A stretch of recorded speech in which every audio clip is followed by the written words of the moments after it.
76वां यौम आज़ादी पूरी कौम को मुबारक हो।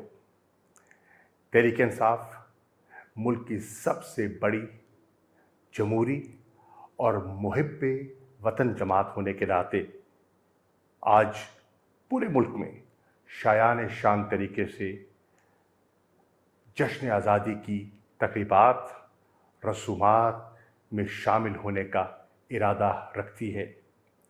तहरीक इंसाफ आज पाकिस्तान की चारों इकाइयों में, आज़ाद कश्मीर में, गिलगित बल्तिस्तान में अपना एक मकाम और अपना वजूद रखती है।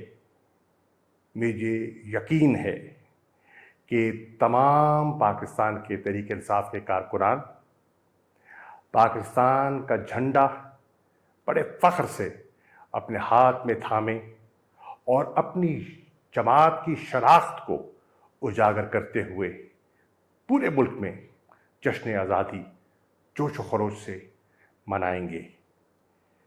यही ख्वाहिश आपके कायद और चेयरमैन तहरीक इंसाफ इमरान खान की है।